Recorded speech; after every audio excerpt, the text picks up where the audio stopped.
como é que faz pra... Falando sobre os erros, sobre ganância, por exemplo. Como é que eu sei que ela tá chegando? Porque eu nunca sei se eu tô errando, entendeu? Porque se tu é ignorante em identificar esses princípios, tu vai cometer a ganância. Uhum.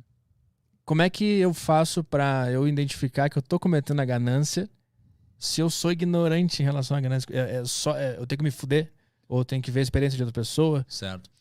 Cara, eu acho que muitas vezes você vai precisar se ferrar, com certeza. Né? Então, eu, por exemplo, me ferrei aos 18 anos quando eu quebrei na Bolsa de Valores. Eu estava sendo ganancioso, mas precisei quebrar para aprender. Uhum. O problema é que não necessariamente errar vai te fazer aprender. Você precisa estar aberto a enxergar o erro como um aprendizado. Senão você vai entender como a culpa de um terceiro. Uhum. Senão você vai entender que, na verdade, esse erro não é culpa sua, foi culpa do mercado. Foi culpa da política. Foi culpa de um terceiro, foi culpa do vento, foi culpa de qualquer outra coisa, menos de você. Né? Então, não basta só errar para aprender, basta querer evoluir. Né? E com o tempo, conforme você entende que buscar conhecimento é algo que tem que fazer parte do seu dia a dia, e buscar conhecimento não necessariamente tem a ver só com leitura, tem a ver com, às vezes, eu trocar uma ideia com você e ter uma postura ativa de tudo que você falar eu absorver como alguém que quer aprender e crescer. Né? Quando eu estiver vendo um filme, a mesma coisa, uma série, conversando com alguém, fazer perguntas, às vezes mais perguntas do que respostas, né? É uma postura ativa essa de aprender e conhecer, ela vai te ajudar a identificar várias coisas. É difícil você identificar quando você está ganancioso, se você nem sabe o que é a ganância ou se você não entende que isso é um risco para você. Né? Uhum. Então é como eu pegar e perguntar para você assim, pô, busca algo... eu tô usando alguma coisa amarela no meu corpo e você nem tinha parado de pensar nisso, mas agora que eu falei amarelo, você começa a pensar e filtrar amarelo e você vai encontrar alguma coisa, algum detalhe amarelo. Né? Por quê? Porque agora você está buscando isso. Então você precisa ter algumas indicações do que buscar. E quando você entende que a ganância é ruim, você começa a identificar isso na sua vida.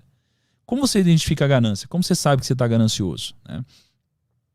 Para mim, a ganância, o medo e a impaciência, elas sempre vão te gerar prejuízos. Tá? Então, quando alguém te oferece algum negócio, como uma pirâmide, na maioria das vezes as pessoas elas entram em algum momento da vida, né? Só que elas entram porque elas ferem o princípio da ganância. Então uma pergunta para você é, eu estou ganancioso? E a ganância, ela dá uma coisa aqui dentro em que basicamente ela elimina toda a sua capacidade de análise racional e ela te faz tomar uma decisão extremamente emocional. Então quando você toma uma decisão extremamente emocional, porque você quer um ganho rápido, então geralmente tem a ver com o fator tempo, imediatismo. E geralmente você abre mão dos seus princípios, isso daqui te faz ser ganancioso. Por exemplo, qual que é a diferença da ganância e da ambição? Imagina que tem a ambição aqui, que é bom, e se tem a ganância, que é ruim. O que está entre elas? A ética. Então quando você rompe o limite da ética, você está ganancioso. É quando você se coloca num ponto em que você é capaz de fazer o outro perder dinheiro para você ganhar. É quando você é capaz de cometer alguma coisa ilícita para você crescer. É quando você é capaz de entrar numa pirâmide sabendo que é uma pirâmide para ficar rico. Né? É quando você é capaz de vender alguma coisa prometendo algo que você não vai entregar para você ficar rico. E o outro não. Uhum. Isso é ganância. Né? Então, se você tiver a vontade genuína de respeitar esses princípios, entender que isso é melhor para você e que o ganancioso ele vai ter um ganho no curto prazo, mas vai abrir mão do longo prazo, você vai conseguir fazer uma autorreflexão. E é importante essa pergunta interna. Agora, é como a dieta. Você até sabe o que tinha que fazer, mas às vezes você não vai fazer. Então tem que ver o quanto você está motivado, engajado e disposto a fazer alguns sacrifícios, né? Uhum. Como no caso da ganância, você adiar a riqueza, por exemplo. Uhum. A riqueza mentirosa para ter uma riqueza verdadeira, né? Tu sabe muita coisa sobre como é que funciona a mente pra gente conseguir viver e viver de uma forma boa, satisfatória. E me parece, vendo de fora, porque eu ainda não atingi essa excelência, eu tô tentando chegar lá, que se gasta, não gasta, mas me parece que é um esforço mental que meio que pode te derrubar numa hora e te deixar meio a ponto de desistir, ou meio que dar um burnout mesmo de tanta informação e tanta coisa que a gente tem que fazer para conseguir não cair, né, por exemplo, na ganância, e meio que tu tem sempre que estar alerta, em estado de alerta. Eu, pelo menos, tenho essa visão agora, no momento que eu tô. Eu estou sempre com meio que, será que eu tô fazendo uma cagada? Será que eu tô caindo em alguma coisa? Hoje, tu ainda enxerga essas coisas ruins passando na tua cabeça, alguma voz negativa, e tu consegue identificar elas com muita facilidade, ou tu ainda de vez em quando cai nessas coisas, mesmo sabendo de tudo que tu sabe? Legal. Cara, primeiro eu acho que eu não tô nesse grau de excelência que você falou, assim, eu tô realmente estudando pra caramba e sempre evoluindo muito, assim.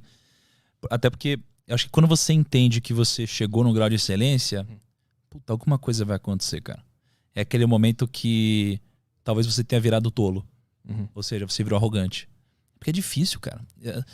Quando eu olho, assim, eu vejo que na internet a gente tem aquelas pessoas que defendem, pô, aquela coisa, não, é o networking, é o meu crescimento, é o esforço mental, ele é muito livro e tal. E acho que muitas dessas coisas fazem sentido.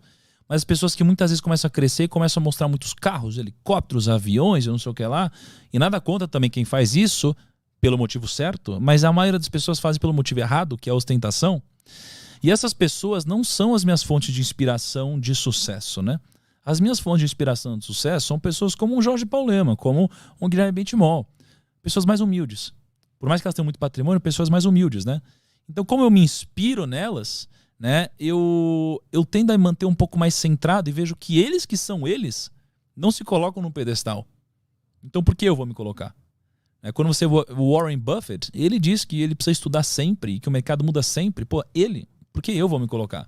Por isso que a gente fala desse negócio de estar num grau de excelência. Eu posso saber mais do que a média, né?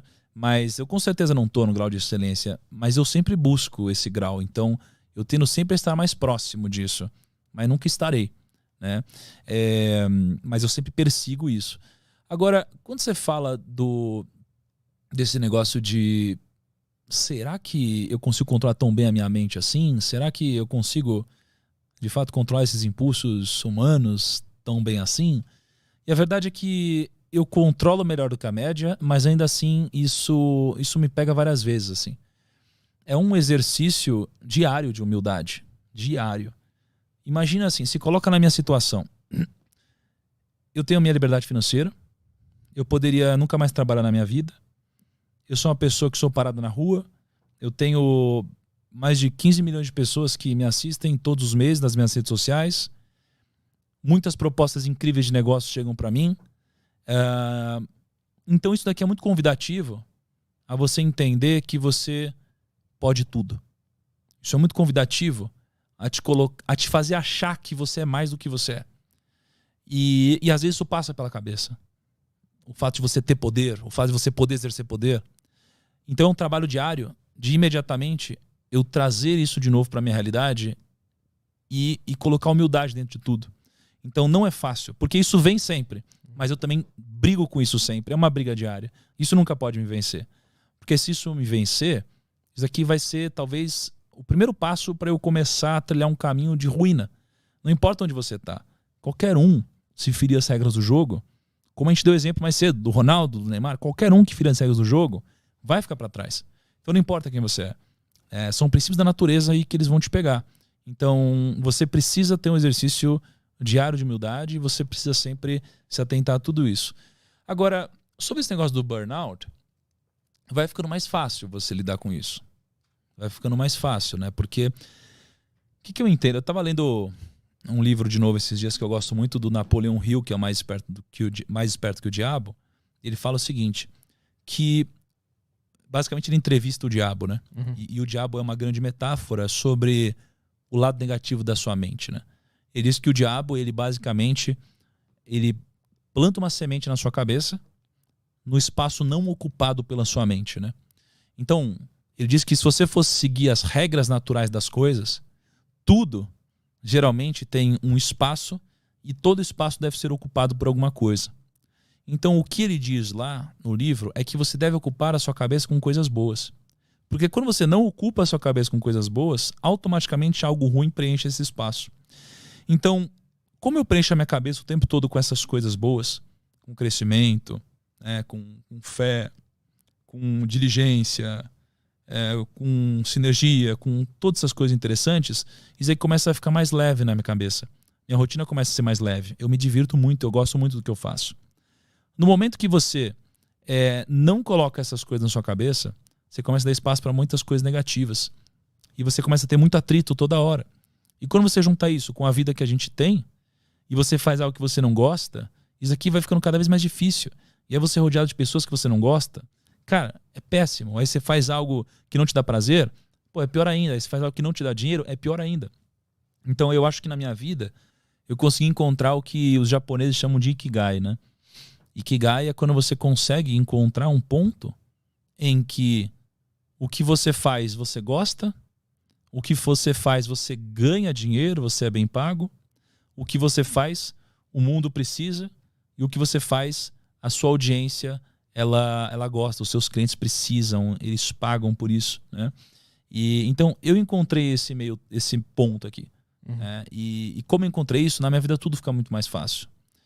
Porque as pessoas falam que a busca pelo dinheiro é ruim, e eu acho que não. Eu acho que a busca pelo dinheiro é muito boa.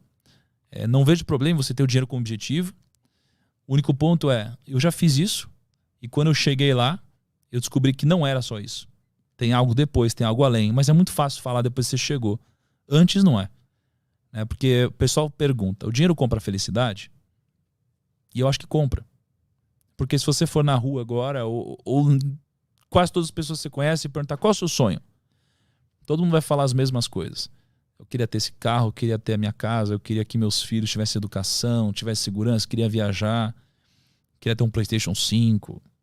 Todos os sonhos que essas pessoas vão citar, geralmente são compráveis. Então o dinheiro ele compra todos esses sonhos que as pessoas falaram.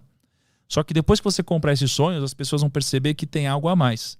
Algo que talvez você só consiga perceber quando você chegar lá, né? Mas o dinheiro e fazer o que eu gosto, por opção e não por obrigação, me permite ter uma vida muito mais leve. Então, eu tenho certeza que eu trabalho muito mais hoje do que antes. Mas eu também tenho uma cabeça muito mais leve do que a que eu tinha antes.